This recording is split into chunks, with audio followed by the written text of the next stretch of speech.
Is it a superiority conceit to say that Buddhism is the best religion, or is it merely stating a fact? Uh, who, wait, who said that?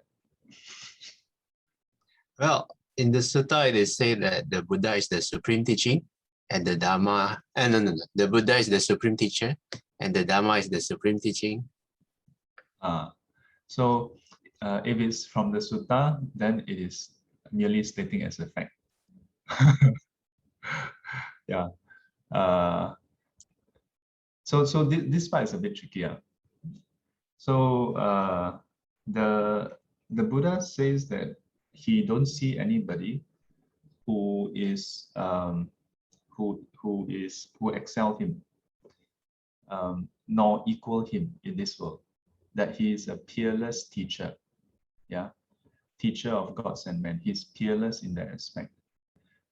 He don't see any teaching beyond the Eightfold Path and the Four Noble Truths, beyond which can lead to a true end of suffering. So Buddhism is, well, you can say that it's a matter of phrasing. You can say that it's the best religion, but the tricky part about saying that it's best is best in what sense, right? Yeah. So we have to qualify it. It is declared by the Buddha as being most effective in, or maybe most is also wrong, that it is the one way through which suffering is removed. Yeah. So then the question is, how do you know that the Buddha stated correctly? How do you know? Yeah. Well, the one way to know is to try it yourself. No? Yeah. Before that, we take it on conviction. Or a more common term would be faith. Yeah, we take it on faith. But whether Buddhism is the best or not,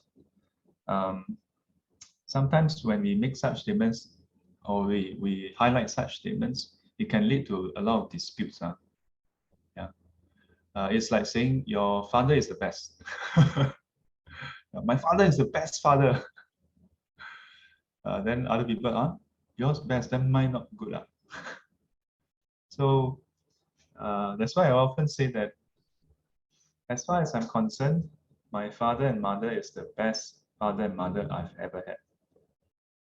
And that's the truth. I never have any other father and mother. And I'm not saying that your father and mother is not the best for you. I'm just saying that this two person is the best for me. Partly because they're the only one I have no comparison. Yeah. But I feel that they are the best.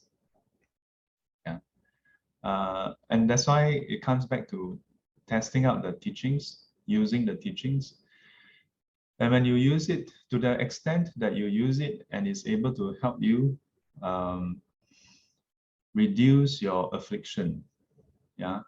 In the past, you get agitated by certain matters. Now you get less agitated. And in future, maybe you get even lesser agitated. So to the extent you can have the confidence to say, Buddhism works for me.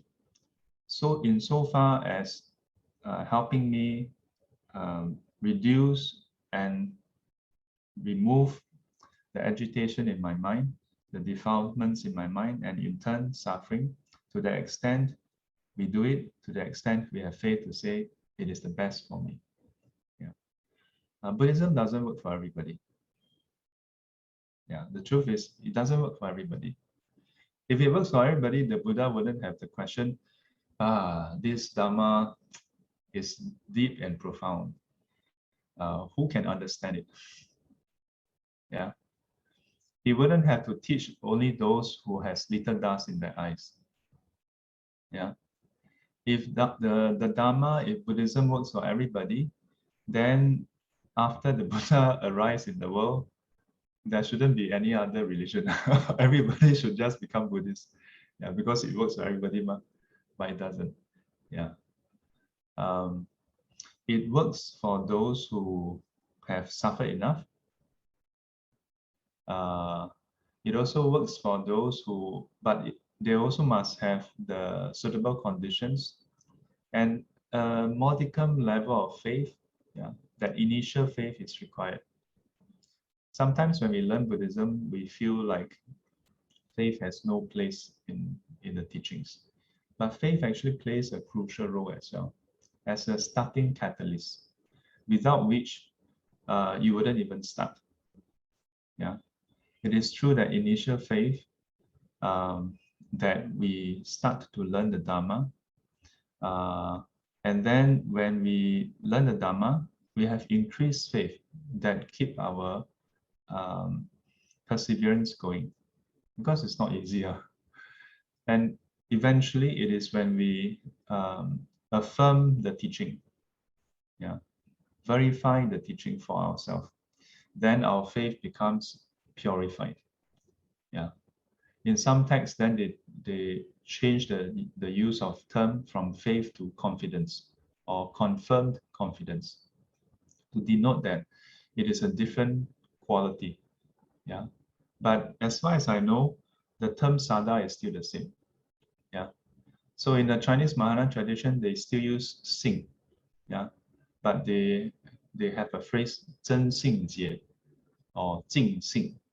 Yeah. So purified faith. 真性解, that your understanding is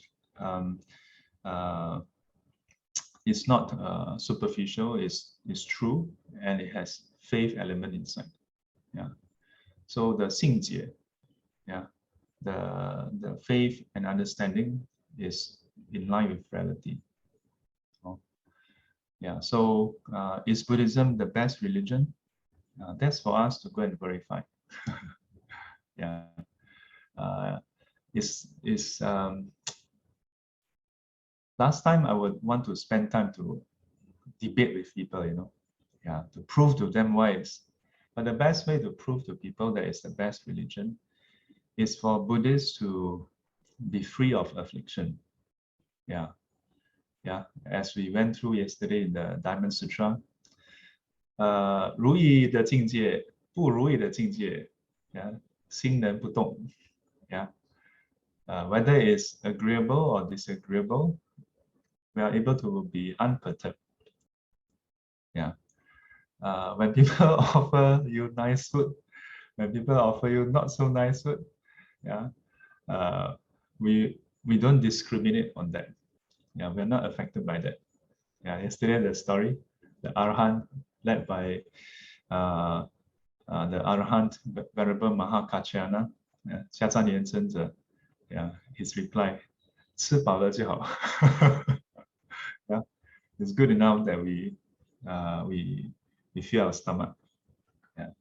If all Buddhists can do that, then even then, not everybody will be convinced. Yeah, they may not have the conditions or the affinity. So there'll be those who, when they see this, and they have the wisdom to see, that is uncommon, that is unworldly, that is beyond worldly kind of responses. There's something here. They may not immediately jump in conclusion, oh, Buddhism is the best, but it will create the curiosity or faith for them to go and explore. But there'll be those who haters gonna hate, as the modern saying goes, haters gonna hate. Even if you can do that, they will say, no, no, these people stupid. They cultivate this sort already. Right? You can interpret it any way you want. Right? Yeah. Mei Yan has a question. Suddenly has more question. For 8 precepts, we cannot listen to the music, but how about piano, as my girl need to practice piano every day? Your girl need to practice piano every day. Where's Mei Yan? Wow. Which grade is she in now? Grade 9? Yeah, Grade 7. And she has to practice every single day. Why? I think teacher asked her half hour or 40 minutes for every day. Wait, hang on, let me increase the volume. come again? Because the teacher asked her. So, yeah, practice every day. Oh, Before O level finish, grade 8. before O level. So she's doing O levels this year, No, now it's a set 2. Sec 2. But Oh, the plan for her is O level finish grade 8. wow. She need to practice every day. Okay, so there are two things here, huh? One is if she does practice every day, is it okay for you? 不顾往观听, yeah. Don't purposely go and listen. Yeah, she played. Sorry. Yesterday is I take a Precepts, but I sit there, I read the book, but she practice her piano. Then I suddenly listen, not bad, she practice the piano. That's why I don't know whether can or not. Not bad. So the question is when she play, and you like,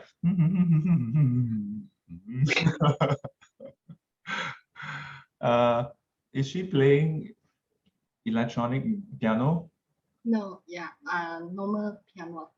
Oh, but is it powered by electricity or the normal string? Oh, then that cannot, you cannot stop anything from that. Yeah, she can maybe press the pedal to dampen it so it doesn't sound so nice. That's why I asked her, she say not nice. The sound come out. So okay, so I said there are two parts, right? The first part is if she still play, if she's playing every day, then what can you do, right? Then put her piano in her bedroom lah. Then close the door. There is a muffled sound. Then you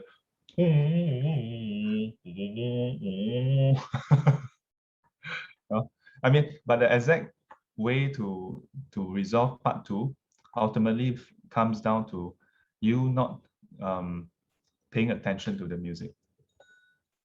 Yeah, paying attention to your child is different from paying attention to the music, but it's a fine line in this case. Understandably. That's why lay life is not suitable for practice. But that's the first part. The first part at the first place is and the first part is split into two parts again. The first part is, must she practice every day? Is it like a requirement? I mean, of course, all teachers will want the student to practice every day, right? It's like I ask you all, meditate every day. Yeah, can or not? You see, very few people dare to say can. Yeah, and even those who say can, they have a small part behind. Can, you can ask that. We can choose to do or not. Right? So there's this part, whether she really need to do it every day, yeah, or not. Yeah. Of course, then it boils down to the value lah. Yeah. Does she meditate every day? Yeah. Actually, you think about it, right? Learning to play piano is not easier than doing meditation, you know. Yeah. Perhaps it's more interesting. Yeah. Not so boring. Sit down there, close your eyes, nothing happening. Yeah. But that's initially. Yeah, that's initially. No, I don't mean to criticize her for learning piano, okay? My own nephew, he learned piano. Is Ryan still learning piano? Still learning, yeah. There are a lot of different studies about the advantage of learning piano, learning music. Sorry? Today, because I was taking a Precepts, so I said, okay, you can skip one day. Yeah, so I'm not getting my sister to pressure you, okay? But ultimately, it's your choice, ma. For example, if someone at home is sick and find the piano very disturbing, what will you do? Will you tell the sick person, the family member who is sick, to say, hey, sorry, you bear with it, my daughter have to practice? Would you say that? Yeah, we wouldn't say that, right? Yeah, so it's a matter of priorities. Unless you decided, Mommy is going to take 8 precepts for the rest of my life. You either stop learning piano or you move out. I don't think you're going to do that, right? Yeah, so it's a matter of balance and priorities. Yeah. But it's good that you asked this question. Yeah. Just as yesterday, Doreen and I think, was it Ken? Michael. Is it? Yeah. So the two of them asked about their work, yeah, with regards to music. Because yeah. So Wei Qing asked, Shifu, I observed the 8 precepts for the first time. I refrained myself from going out, so I stayed at home, less temptation of breaking it. I try to sleep early as there's nothing to do. Can't watch TV, surf internet. However, I can't sleep, tossing left and right the whole night, as I don't have a single bed mattress. I use yoga mat to sleep, just to share personal experience. Wei Qing, where is Wei Qing? Okay. Yeah, Sifu. Yeah. Thank you for sharing your experience. Yes, especially when it's not within a retreat, it can be a bit like you feel a bit lost. Like, 现在要做什么? Suddenly you feel like so free, Yeah. That should also tell us something. That we actually use up a lot of our precious human life on things that may not be so crucial. Right? Yeah. But of course, for normal lay life, entertainment is crucial. Yeah. People can go crazy without entertainment. Yeah. But I hope it's an experience that can get you to think further. When we observe the 8 precepts, there is the merits part of practicing restraint. But merits is not simply about not doing something. Yeah, it is about the effort also. But there can be merits in terms of gleaning something from that experience, learning something from that experience, learning more about yourself from the experience. Yeah, because if you think about it, I've shared this in other talks before. If there's merits in simply not doing something, then those people in coma have a lot of merits, right? Then every night when we sleep, we have a lot of merits because we are not doing anything, correct? So merits because merits is due to our body, speech, and mind. It must be an active form. Active form creates merit. Yeah. Actively not killing, actively not stealing. So the active decision. Yeah. But when you avoid those circumstances, that's also an active step. But important to have the mindset correct. So what time do you go to sleep? I think about 9+10. Yeah. Do you usually go to sleep at 9+10? Usually go to sleep 11+12. Yeah, of course, then you toss and turn. Then can't sleep. Then my wife and my kids ask me want to eat this or that. So yesterday was quite difficult. Yeah. 我们的好朋友会来找我们。But okay, ask them that I took the 8 precept, so I can't eat after 12 p.m. So they understand. Let me stay in my own room for the whole day. 他们就说：“好，老爸，你就在里面闭关修行吧。我们叫 KFC。He tell you stay in your room. We order KFC. We enjoy ourselves. We watch Netflix. You stay inside. You don't come and be distracted." Yeah, like that must pinch the nose also. Can't smell it. Yeah, it's a challenge. Yeah, to observe the 8 precepts or attend a retreat at home. Yeah, unless you manage to convince the whole family to do it. Yeah, perhaps need to go for retreat next time easier. Yeah. End of this month, actually in a few days, this Sunday, there's there's a home retreat because we can't do it in person. Another way is when you're observing precepts, when it comes to evening time, once you're done with your work, do some reading, read Dharma books. Then it is more meaningful than so you all don't have to purposely go to bed earlier. Yeah. But if you're in a proper retreat, stay in, right?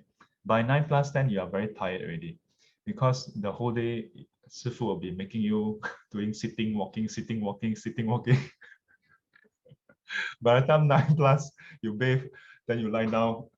Within 2 minutes, tong, gone. Can we ask, Venerable, when observing in precepts, is it not encouraged to browse shopping portal, Shopee, etc., Facebook, or even listen to news? Ideally, yes. Try to refrain from that. So the first part in particular, going to buy things and so on and so forth. For lay people, strictly speaking, in the Buddha's time, when individuals observe 8 precepts, they still go on with their daily life. You notice that there's no rule compared to the 10 precepts for the novice monk on handling money, on accepting money. So lay people are still allowed to accept money and use money. So meaning that you are still allowed to go and buy groceries and so on and so forth. Yeah. But when we do we go, let's say we go on Shopee, do we go Shopee and simply just say, okay, I want to buy this, I go there, order, check out, done, close the app? Oftentimes we may look around, and spend more time than we need to Facebook and listening to news, I would presume that when we look at Facebook, there is 2 major parts. One is we receive some of our news from Facebook, these days, right? So I'm going to just take out the other part, which is not the news. The other part, which is not the news, can sometimes be more than simply information. Oftentimes it is a form of entertainment or distraction as well. So where we can, we should refrain from that. In fact, in the teachings, it talk about that for the monastics, that we should refrain from talk of the town, refrain from talk of kings and robbers, basically current affairs. Basically, don't go and spend your time talking about that. So my teacher, when I was newly ordained, my teacher then explained that so we should also not read newspaper. But then at the same time, he highlighted saying that during the Civil War period in China, during the World War II, that 1940s, 50s, that period, there were some monks who really 与世隔绝, really divorced from the world, So they really don't read news, don't know anything about what's happening. And when, as a result, when the Cultural Revolution happened, they also didn't know. And as a result, they were imprisoned for no reason. Unfortunately. They were imprisoned due to the circumstances and not because they broke any law or anything. So my teacher, when he shared this, he will have a bit of a tear. Because these are his fellow monks that he know personally, and they were, it's not that they get imprisoned in Changi prison, then, given health check, everything. They were beaten up. He shared, they were beaten up. And some of them were, like, they were forced to disrobe. They were made to disrobe, unfortunately. So my teacher highlighted that while we don't go and engage in all the such discussion, good to at least know what's going on. Yeah, because it's quite funny because during the 1 month retreat, he mentioned this. Then during the rest period, I saw him every morning reading newspaper. So I asked him, Sifu, didn't you say that we shouldn't like engage in worldly news? Then then he looked at me. Yeah, so that's where he told us the story of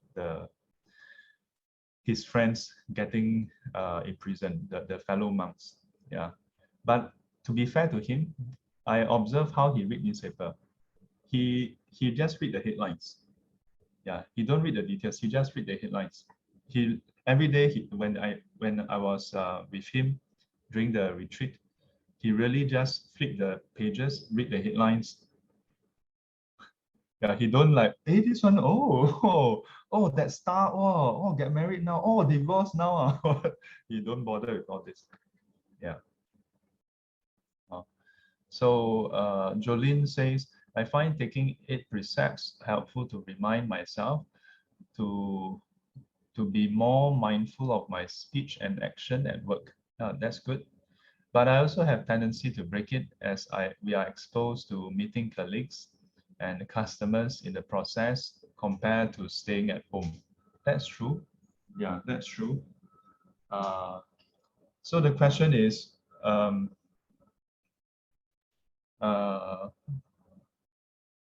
when we observe the 8 precepts while working, yeah, do we then just try to avoid everybody?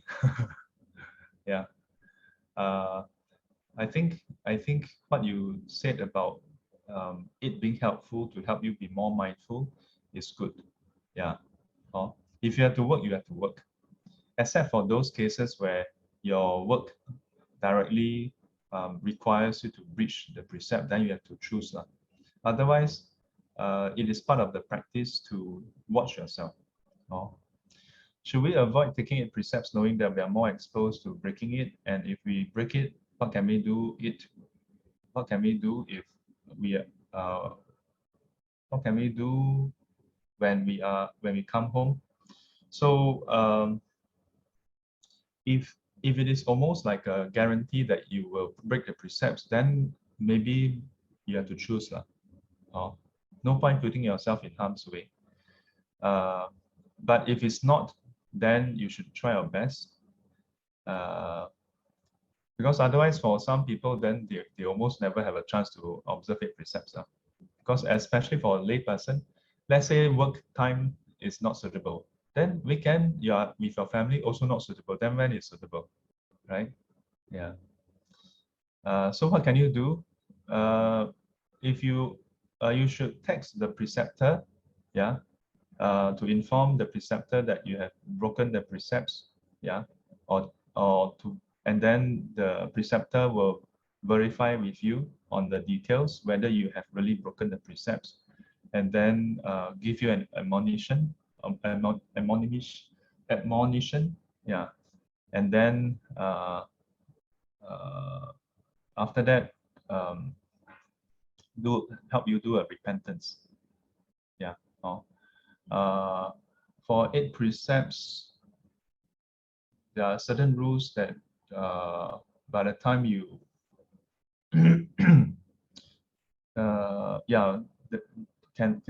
should be able to do the repentance. During Phyllis' last question, during 8 precepts, when didn't answer the questions correctly or directly, does it mean we are lying? What does that mean?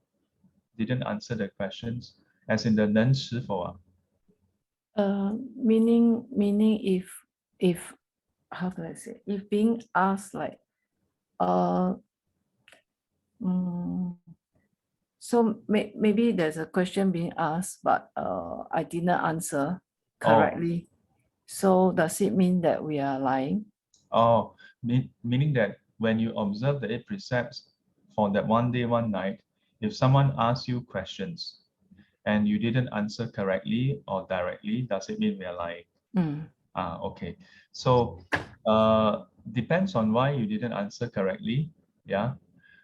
If you unknowingly answer incorrectly, there's no lying involved.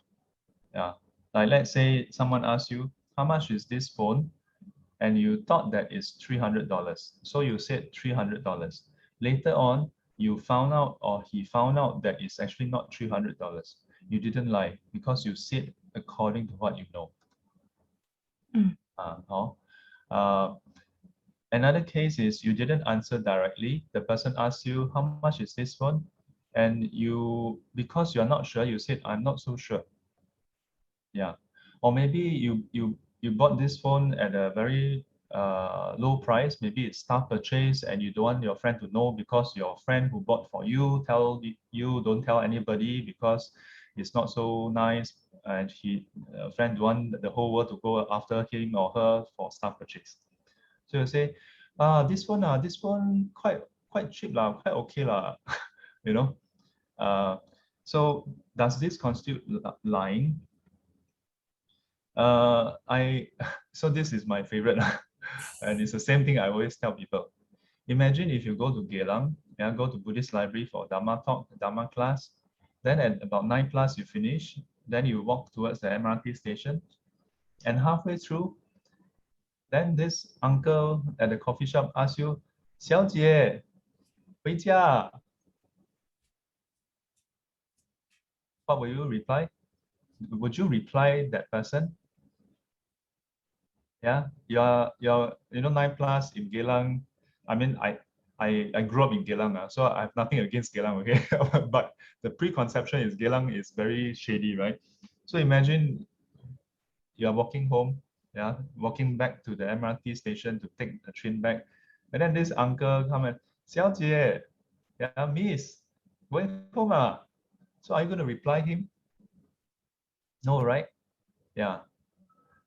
But would you say, this morning I recited Musawada Viramani. This morning I take the 8 precepts. 第4条戒不妄语是八关斋戒. Would you say, I must reply? You wouldn't reply, right? So not replying to questions doesn't constitute lying. We have a right not to tell the person what they ask. Yeah, we are not obliged to say everything that is posed on us. So don't worry about that. Okay. Have a truthful day ahead.